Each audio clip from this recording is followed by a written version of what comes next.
Good morning. This will be part 2, dealing with James White's chapter 9, are the problems in the King James Version.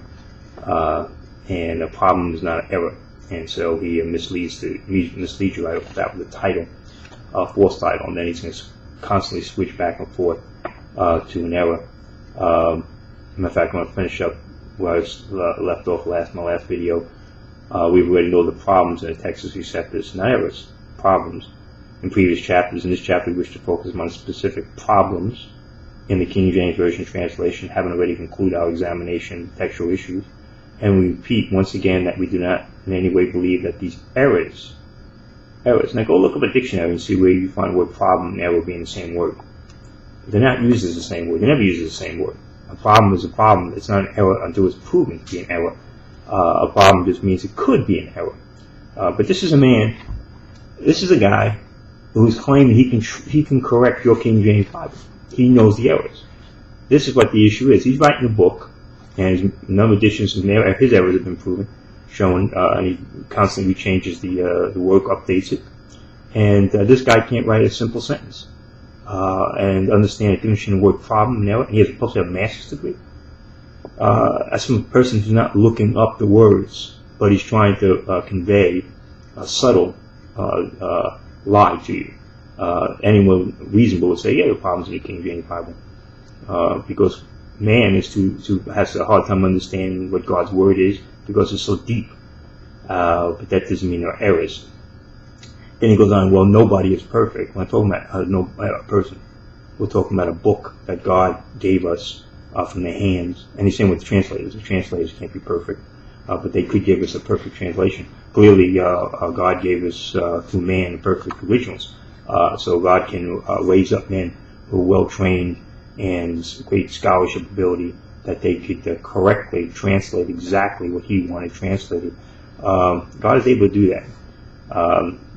James White's view of God, supposed to be a Calvinist, he is a Calvinist, and not supposed to be, he is a Calvinist.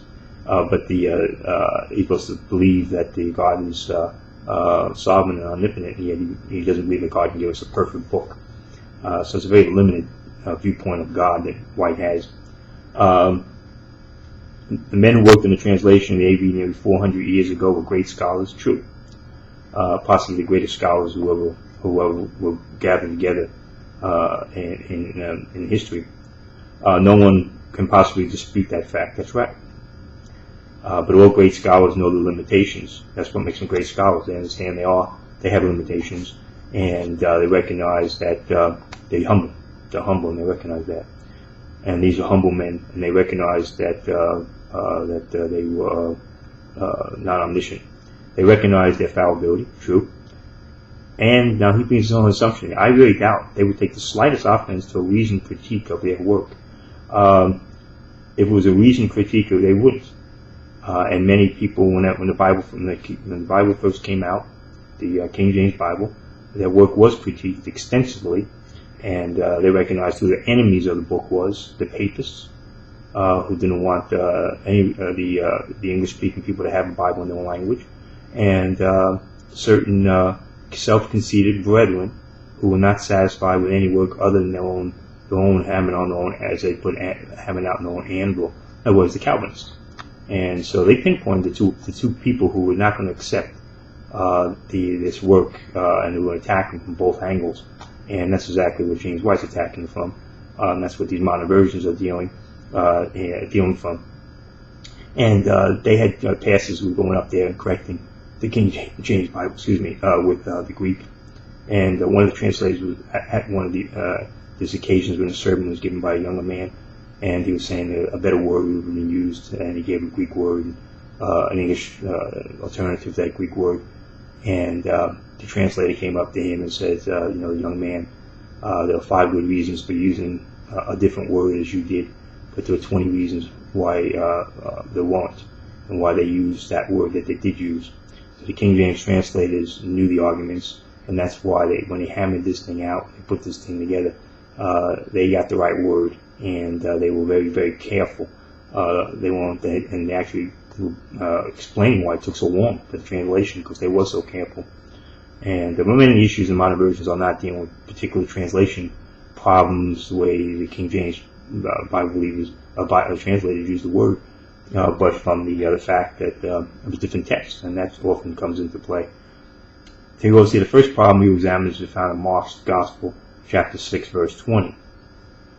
And so this is it says the King James Bible, King James Version. For Herod feared John, knowing that he was a just man and holy, and observed him. And when he heard him, he did many things and heard him gladly. New American Standard Bible. For Herod was afraid of John, knowing that he was a righteous and holy, and kept him safe. And when he heard him, he was very perplexed, and he used to enjoy listening to him.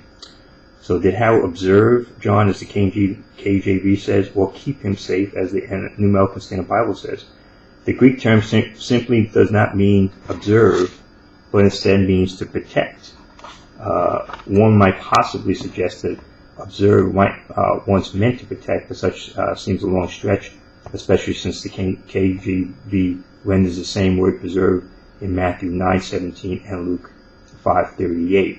So what White does is he doesn't tell you something, and this is clearly what these guys always do. They want to hide something, and they're dishonest.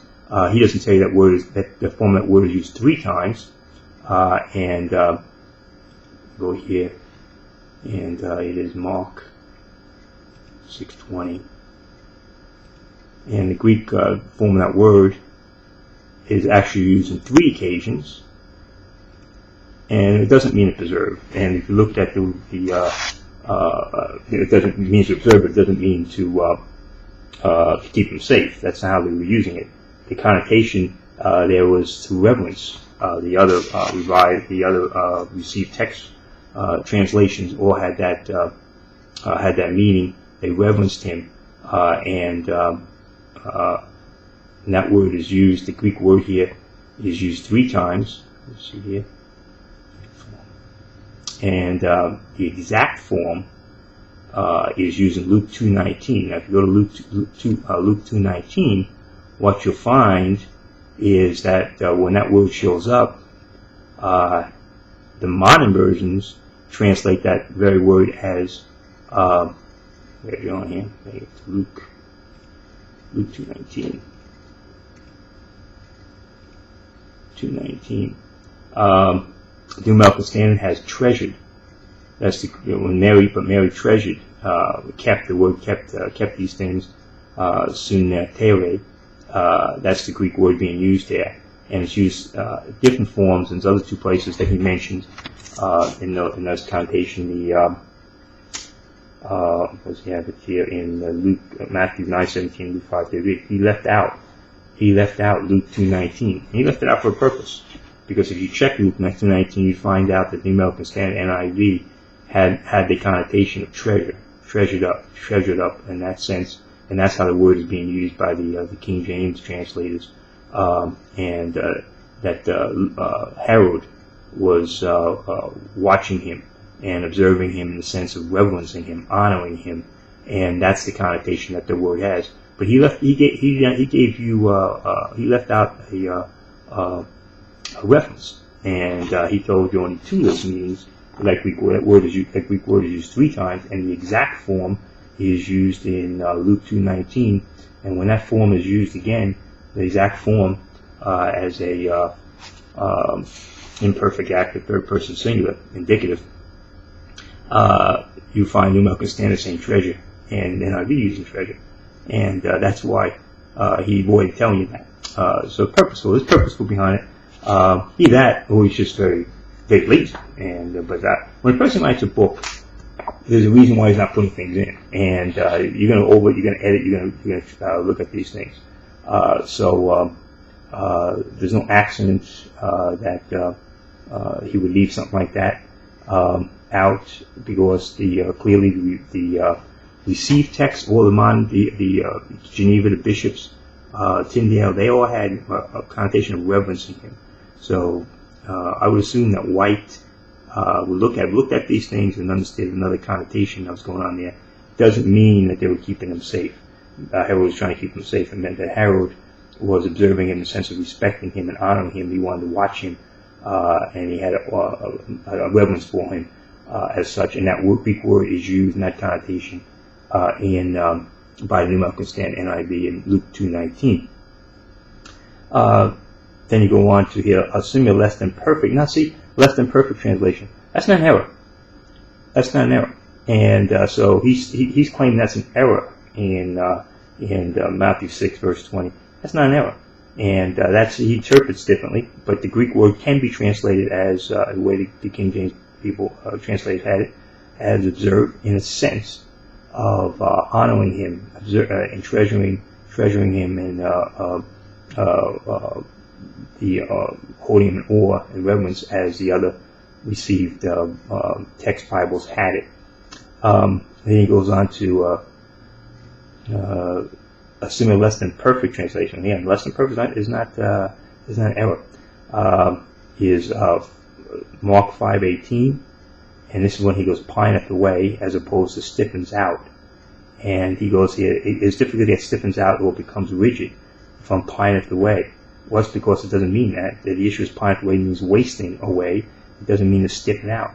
The King James Version renderings is obviously less than adequate in comparison with the modern translations. The modern translations. See, I told you can't understand the word the versus a modern translation.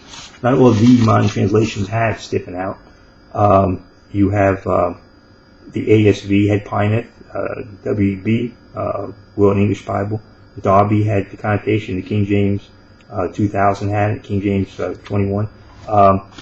So those are modern translations, and they don't have stiffen. They have pineth, which wasting away. So that's not an error in the King James Bible. It's actually an error in modern translations. Some of the modern translations. Some of the other ones follow the correct translation, which would be pining away. And that's what the young man was doing. He was wasting away. So that's this is the best this guy can do. We're not just talking about stuff guy throwing off the top of the head now. This is a book he wrote, and he says, "I'm going to prove the King James error," and this is all he's got. But I'm seeing running out of time here, so I'm going to stop again here, and we'll discuss it further in the next video. Amen. Thank you.